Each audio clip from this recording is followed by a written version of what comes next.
Hi, I'm Don Helgeson, and welcome to another edition of PC Warrior Almost Live. Today's guest is joining us from just outside of Austin, Texas. David Pettit has been a member of the PC tribe right from the very first couple of days. He has a fantastic story, and I can't wait to hear what he has to say. Here we go, everyone.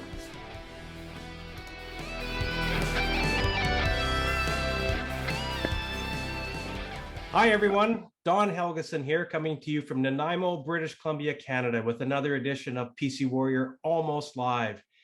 Today's guest is coming to us from just outside of Austin, Texas, David Pettit. David Pettit has been with the PC tribe right from the very beginning. He actually joined a day after I did, and I know that was right maybe a day or two after Tracy Morgan created the page. Since that time, David has been super active. He almost daily puts out a funny on the page, something to get, I think it's the light side of what's going on, because prostate cancer is a very serious subject, but David has managed to put a bit of the light side to it on a serious subject. And I think every day everybody looks forward to seeing those things. David approached me about 2 weeks ago saying that he'd be willing to share his story with our group. I know that I know quite a bit about it from our Zoom meetings that we have every couple of weeks. David's a regular attendee to those meetings. We always have some great discussions on there, and we always have lots of good laughs in that. So I really appreciate that part of you being a part of the group, David. So without further ado, if you could let us know who you are, where you're from, and a bit about you, and then tell us your story. Okay, well, as Don said, I'm Dave Pettit. David. Go by Dave most of the time. Okay. And I'm a native Texan. I was born and raised. I was born north of Fort Worth, and spent most of my younger days there, and finished out my high school years in Northeast Texas. And then as soon as I got out of college, I got out of that part of Texas and moved to the Central Texas area here in north of Austin. And we've been here now for roughly 40 years in this part of Texas. For those that don't know anything about this part of Texas, it's called the Hill Country, because it is you go just west of me, and most people wouldn't even recognize it as Texas.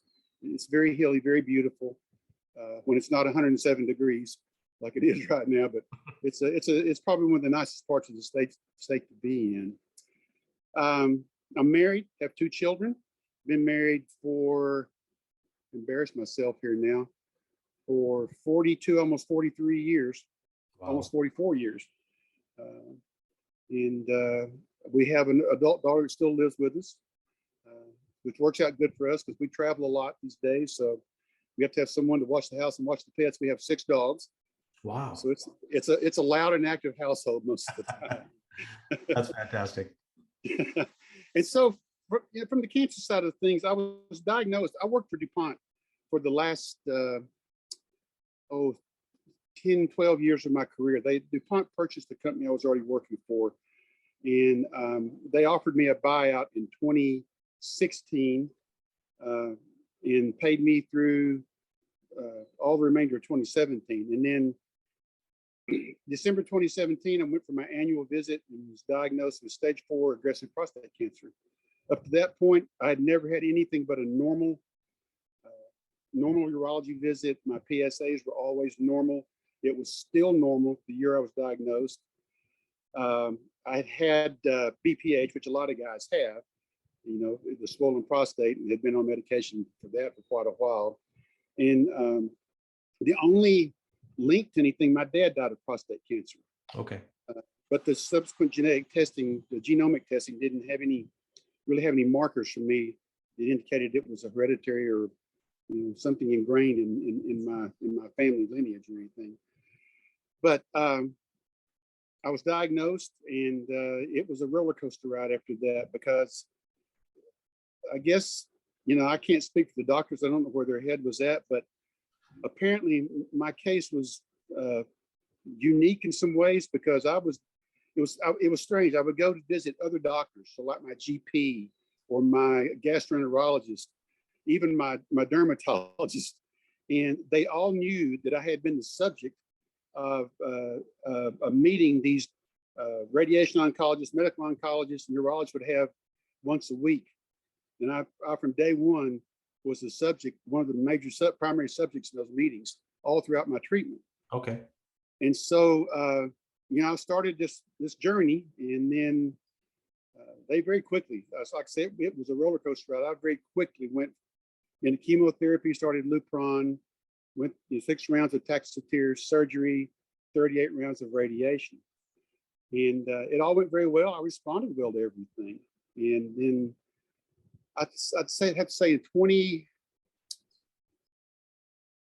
mid 2020, the doctors backed away and let me come off of everything. I had gained 30 pounds. I went from 225 to 255. Okay. I have 2 wardrobes now, and I keep the other one around just in case. Yeah. And they took me off everything, let my testosterone come back up. I lost the 30 pounds within a few months. I mean, I worked it fell right off, no problem at all.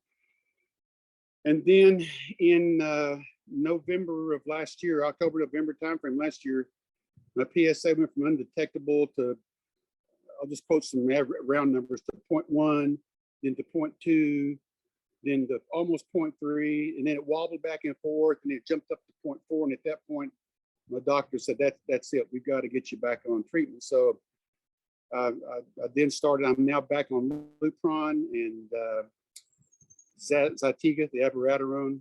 I take that every day. And I had my first PSMA PET scan in February. Okay. Very, very interesting test, because that's what pinpointed. I have 3 spots on my ribs now, and I have some what they call suspect lymph nodes. They didn't outright say that there was cancer there, but they said there's suspect. And so I've been on this treatment since February, January, February. They started me back on this stuff, and I just had another PSMA scan. Sorry, it's a mouthful. 2 weeks ago, and all of my numbers have come down like 75%. Wow. So I'm responding very well to what they're doing right now. I hate the side effects. Any of us that are on this ride know that you like. I get up this morning. I woke up tired. Yeah. And the minute I put my feet on the floor, when I felt like I'd been working all day long already. And that's just part of it. But you talked about I wanted to kind of bring in the funny side of things. You talked about that. My wife and I made a conscious decision together from the get-go that this was not going to be something that controlled our lives and our attitudes. And so I just tried to keep, a lighthearted view about things. I tell guys all the time, look, yeah, you've been hit between the eyes with a baseball bat, but just step back, take a breath, just continue to embrace the funny stuff in life and just enjoy yourself. So you're probably going to die with it and not from it in most cases. And just, don't let it be the little gremlin that controls everything that you do every day. And so that's kind of how I got into posting the funny stuff with you guys. I thought this is a good way to do that. Just grab a little funny thing off the internet every day and throw it up there. And if guys like it, good. If they don't, they can go on. It's no big deal. But that's kind of how that all came to be. We just decided together it wasn't going to be the thing that controlled us, and we haven't let it do that at all. I don't know, when I started treatment the first time, I can't remember the artist or the song, but there's always, it's strange. I started that treatment and there was this song that came on the radio. I listened to a lot of country music, and a song came on the radio, and that song, I'm not kidding you, would come on the radio almost every time we got in the car to go to chemotherapy. I'd flip the radio on and that song would be on. So I get to hear that song on my little 5-minute ride. I'm only 2 miles from the hospital, so 5-minute ride up there. And then I started this second round, and there's a young artist from Texas that put out a new album, and he has a song on there that I have kind of embraced as the thing that I listen to almost every day, and it kind of puts me in the right frame of mind and reminds you the things that are important in life. It helps keep me motivated and keep me going on. But that kind of in a nutshell is where I've been and where I'm going right now. Now, you mentioned earlier to me that your father had prostate cancer. He did, and that was, I'm going to do some math here. He was younger than me. He was 64. It had to have been, it was somewhere in the 80s. So obviously treatments were nowhere, not even close to where we're at right now. Yeah. and I can't remember. I think he was actually given an what's it called, an orchiectomy, where they actually castrate you. Mhm. I think he had to have that done. But Wow. once he was diagnosed, it was a downhill slide. Yeah. He did not go from diagnosis to a little better and then worse. He just continually went downhill from the moment he was diagnosed. It was awful. It was terrible. Was there any other family history that you're aware of? No, my grandfather, my dad's father on that side, he died of lung cancer, but he was a heavy smoker. Okay. So I suspect that that's probably where he got that. My mother's side of the family, not anything, most people died of just old age or a heart attack or something like that. But no cancer. So you're a prime example of that, having very few symptoms, or if any, but None. A routine exam with your urologist that led to where you are now. Yeah, I mean, just to poke a little more fun at it, I'm standing there, and he's going to do his exam, and the digital, and he gets here and he goes, do you feel that? And I felt like telling him, I don't make a habit out of sticking my finger back there and feeling the things. And he said, do you feel anything? I said, no. He said, and I could tell his whole demeanor, immediately changed. Yeah. When he did that exam, he said, there's a really, really hard mass on one side of your prostate. He says, we need to very quickly get you in for a biopsy to see what's going on. Yeah. And I think I had a biopsy like 3 days later or something. That's what I'm saying. I didn't, you read a lot of guys' stories and they go in, the doctor says, I think you've got prostate cancer. They get a biopsy 2 or 3 weeks later, and then it's a few weeks or maybe months, and they start radiation or chemo or something. Mine was, they put me on the fast track. Yeah. Do you remember what your Gleason score was in the biopsy? I need to look at that. It was either a 9 or 10. Yeah. So it was up there. It was up there. Yeah. Oh, yeah. It was out there. On the edge. Yeah. So you're a prime example for people to get checked as early as possible, especially when there's a family history. And that's if that's a message I can get to any of the guys that will hear this and listen to it. If you don't have a family history, probably by the time you're 45, you should be having an annual exam done. Yeah. They're not, and get over yourself. Mm-hmm. That whole exam takes, it takes 10 seconds and you're done, and it can save your life. And because I had a family history, I've been having them since I was probably 32, 35, somewhere in there annually. And here I was, the guy had been having them for 10, 12 years. PSA's normal, didn't find anything, and literally in 12 months, it went from nothing to stage 4. Wow. Yeah. So it can come on hard and fast. Well, and that's exactly it. And that's one of the things I've said this time and time again when I talk to people on the tribe or when I'm doing these interviews, is that I was 50 years old before I even knew anything about prostate cancer. And unfortunately, if I'd been looking or I knew to look, there was so much information out there. And so someone like yourself telling their story is so important, because especially when there is a family history, and let's face it, the ability is there now for people to get checked, to get screened. And so someone like yourself telling the story, and at the end of the day, the digital rectal exam, a little bit uncomfortable, but really nothing. Like you said, it's seconds, it's over with. And I was in a similar position to you. My urologist knew right away as well. And so these guys know what they're doing. And so it's important to continue to get checked. So now, I mentioned earlier on that you're one of the very first members of the PC tribe, along with myself. And so how did you find the tribe? Well, I Tracy was a member of one of those other groups. I won't mention any names. There's a lot of them. Most of them are very good. And if guys are on one of those, don't leave it just because of us. Yeah. But we're better. But I had been kind of following Tracy. I don't know why. I just kind of latched on to the stuff that he was posting on those other sites, and liked what he had to say and everything. And when he announced he was forming the PC tribe, I was like, told my wife, I'm done. So this is going to be my place to go and talk to guys and give information and get information. And that's how it happened. I mean, it wasn't some serendipity or anything. I just got to following Tracy on there, and when he went and did his own thing. I followed him along. That's incredible. And for those that are new to the page, there's several things that we do within the page to create the camaraderie, to create the getting the information out there to people, especially the new members who've maybe just been diagnosed, or they don't have their official diagnosis yet, but their doctors have said, you know, there's a problem here. We have lots of different things we can do, between posting on the page where people do, you know, answer questions, but to the Zoom meetings. Can you talk a little bit about how much that's meant to you, what we've been doing on the page? Oh, those things are priceless. My daughter and my wife are usually sitting over here on the patio when I'm out here on the other table for the Zoom meetings. And I'm, you know, you're on there. I'm laughing the whole time almost, because everybody on there is just a big joker, you know. And we don't get on there to. This is my view. We're not on there to.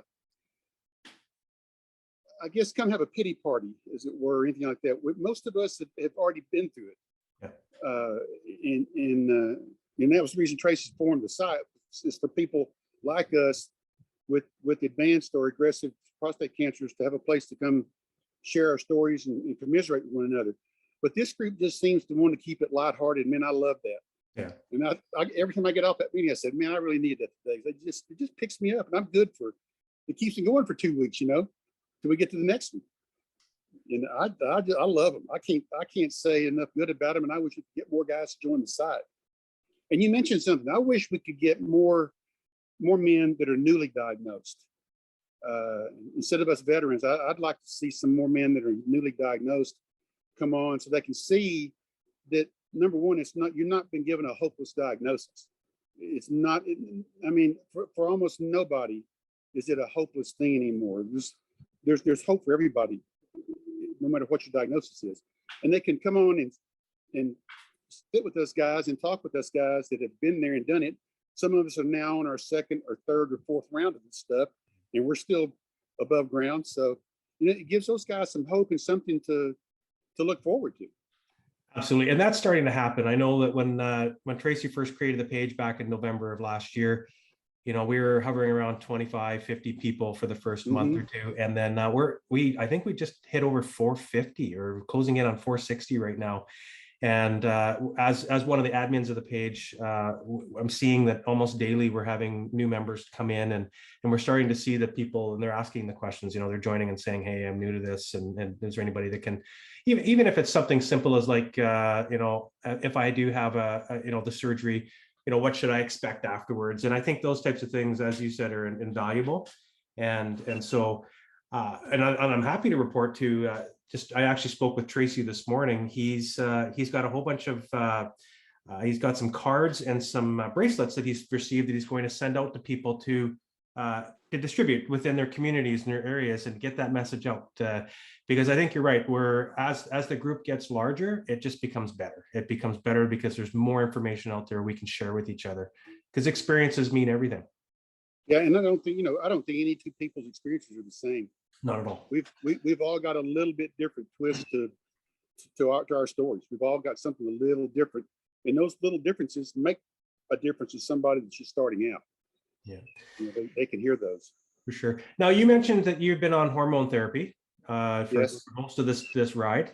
Most of it, yes. Yeah, and I know during the Zoom meetings we talk, and it's usually a joke. People, you know, I'm having a hot flash right now, you know, and where you live, I think you said it's 107 degrees Fahrenheit there, so it's like having a hot flash all the time when you're outside. All the time. But tell us a bit about what your experience is with that. Well, I mean, you know, everybody knows Lupron that's what it's for, is to bring your testosterone level to zero, is the goal. And so I tell guys, I'm just a woman trapped in a man's body these days. Hot flashes, you know, your breast can increase in size. I haven't had a lot of problems with that, but I do have the hot flashes. I'm 67 now, so some of this could be age related in some ways, but I'm starting to have some edema in my feet, some swelling. One of the weird things that I experienced is, you know, as part of the Lupron and the chemo combination, you know, I don't know if you had chemo or not. No. Because during chemotherapy, you can develop neuropathy in your fingers and toes.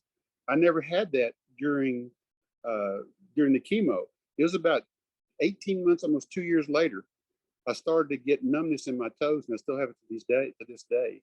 And that's another, Lupron can bring that on as well. But yeah, the hot flashes, you just have to laugh about them, and nothing you can do about it. They give you medications for it. So right now I'm on. I get the 3-month Lupron shot. I get the abiraterone daily, prednisone daily. What else is there? Oxy is a medication called oxybutanone that helps control the hot flashes from the Lupron, and all of those have their own side effects. And I've had a bad couple of weeks. I'll be honest with you. I've had a lot of problems, and I've had a lot of phone calls with the oncologist the last week or 10 days, and apparently this go around, my medication used to give me the perfect storm of all the side effects. So I've been getting the full force of Lupron with all the hot flashes and everything else. The one thing I have not experienced so far, and I've only been on it for 6 months now, is I haven't had any weight gain. My weight has stayed consistent on this round of treatment right now. But before I was on it for almost 2.5 years. So. Mm-hmm. Do you do anything at all, like physical activities or anything like that, to keep yourself active? Sometime we're on one of our Zoom meetings, I'll show you my backyard. This is our sanctuary, and I spend a lot of time back here working in this yard.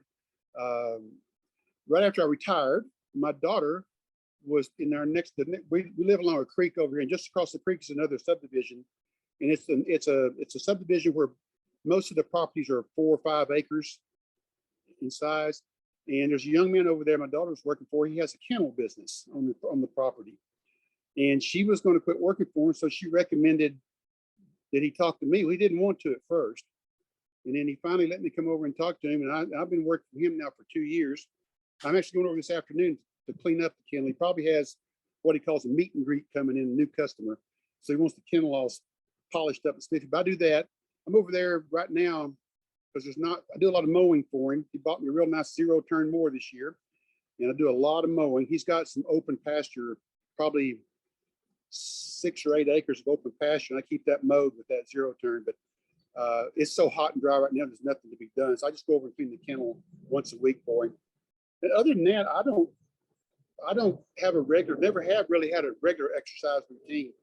I apologize. We got a jet coming over if you hear that. No. I can hear it. Yeah. Yeah, we're on the flight path to the airport, which is way down the other side of town. Yeah. But they come right over us this time of day. But that's this time of year, in this heat, you don't have to spend a whole lot of time outside working to keep yourself in some reasonable shape. Yeah. But I do suffer from the fatigue a lot, and that's just a side effect of the combo of medications I'm taking right now. Yeah. I think, David, you're a prime example that attitude means so much when you're going through all of this. And I think I speak on behalf of everybody in the PC tribe that you have a great attitude. Your humor is very much appreciated. I know I look forward every day to seeing what you put on there and get a chuckle here and there. Now, your support network, you talked about your wife, and it sounds like she's been one of your biggest supporters. Yep, she has been. She's been, I'm trying to remember. I don't think she's ever missed a single doctor's visit with me, with the oncologist ever. She's been with me on every visit. Yeah. She's there. I get Zometa infusions monthly. She goes to the Zometa infusions with me and sits with me, and we talk while we're there. Yeah, I don't know what I'd do without her. Quite honestly, it'd be hard. Now, you said you had 6 dogs? 6 dogs. Now, I imagine that's a bit of your support network too, right there. Oh, yeah, well, I don't. I was going to have him out here, but I don't. I have a little dog. That's another part of the story. I have a little Chihuahua named Hank. He's just over 3 pounds. Oh. He's little tiny guy, and he is just full of piss and vinegar. I mean, he's something else. But I got him from he came from Hawaii. Well, we have some friends whose daughter was married to a guy in the military stationed in Hawaii.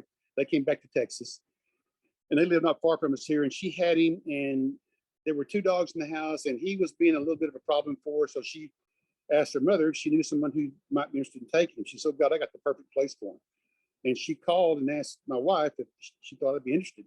I went over and spent a few minutes with her and the little dog, and I brought him home. And that's his name. His name is Hank, and he's been with me since I started treatment. I got him just about the time I started treatment, and he has been my little.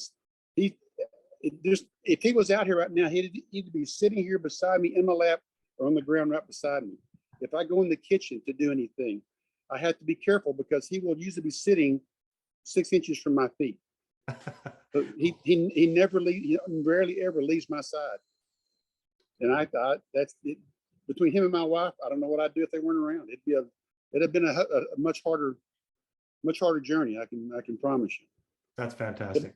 But we have 6. We have 5 Chihuahuas and a not so miniature pincher. He's a big boy, big min pin.